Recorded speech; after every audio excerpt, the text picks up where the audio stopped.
తెలంగాణలో కాంగ్రెస్ గెలుపుకు తోడ్పడిన మరో ప్రధాన అంశం బీజేపీ బీఆర్ఎస్ ఒక్కటే అనే సందేశం బలంగా గ్రామస్థాయి వరకు కూడా వెళ్లటం. దాంతో ఆ రెండు పార్టీలు కూడా బాగా నష్టపోయాయి. ఇటువంటి ప్రచారం కారణంగానే తాము సృష్టించిన బీఆర్ఎస్ ప్రభుత్వ వ్యతిరేకతతో కాంగ్రెస్ ప్రయోజనం పొందినట్లు బీజేపీ నాయకులు ఇప్పుడు వాపోతున్నారు. ఇప్పుడు ఏపీలో సైతం బీజేపీ వైఎస్ఆర్సీపీల బంధం బహిరంగ రహస్యమే. అవినీతి కేసుల నుండి కేంద్రంలోని మోదీ ప్రభుత్వం జగన్ కు రక్షణ కవచంగా ఉంటున్నట్లు సాధారణ ప్రజలు సహితం గ్రహించారు.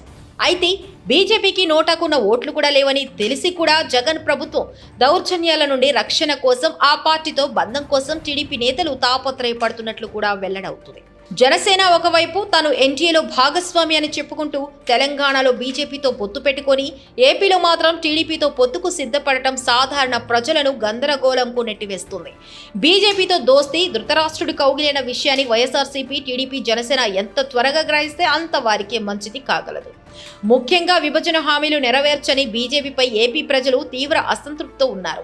జగన్ ప్రభుత్వం పోలీస్ కేసులతో వేధిస్తుంటే ప్రజాబలంతో ఎదిరించే ప్రయత్నం చేయాలి తప్ప అందుకోసం బీజేపీ రక్షణ కోసం వెంపర్లాడటం రాజకీయంగా టీడీపీకి ఆత్మహత్య సదృశ్యంగా మారే ప్రమాదం ఉంది.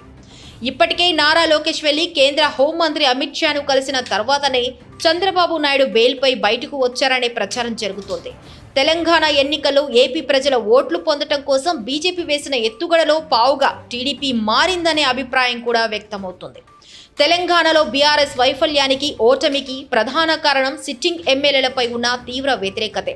సిట్టింగ్లపై తీవ్ర వ్యతిరేకత ఉందని ఎన్నికల ముందు పలు సర్వేలు చెప్పినప్పటికీ బీఆర్ఎస్ ఒంటెత్తు పోకడలతో సిట్టింగ్లకే సీట్లు ఇచ్చి చేతులు కాల్చుకుంది.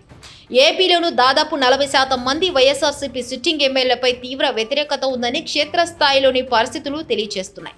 వీరికి తోడు రాష్ట్రంలోని వైఎస్ఆర్సీపీ స్థానిక సంస్థల ప్రతినిధులపై ప్రజలు తీవ్ర అసంతృప్తి ఉంది. వీరి పనితీరు, వ్యవహార శైలి, అవినీతితో ప్రజలు ఏర్పడిన వ్యతిరేకత రాష్ట్రంలో వైఎస్ఆర్సీపీకి పెను సవాల్ కాబోతోంది. ఈ ప్రమాదాన్ని గ్రహించిన వైఎస్ జగన్ దిద్దుబాటు చర్యలకు పాల్పడుతున్నట్లు కనిపిస్తుంది. అయితే టీడీపీ సహితం ఇటువంటి ప్రమాదాలను ఎదుర్కొంటుందని గ్రహించాలి. దశాబ్దాల తరబడి పార్టీ నాయకులుగా ఉన్న వారిలో పోరాట స్వభావం సన్నగిల్లటం, తమ నియోజకవర్గాలలో కొత్త నాయకులను రానియకుండా చేయడం జరుగుతుంది. వరుసగా ఓటమి చెందుతున్న నాయకులకు తిరిగి సీట్లు ఇస్తే టీడీపీ ప్రమాదం ఎదుర్కొనే అవకాశం ఉంది.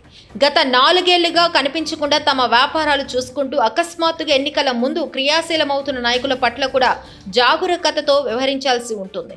కొత్త వారి పేరుతో, నియోజకవర్గంతో సంబంధం లేకుండా డబ్బుల సంచులతో కనిపిస్తున్న నాయకులతో సహితం ముప్పు ఏర్పడగలదని గ్రహించాల్సి ఉంది.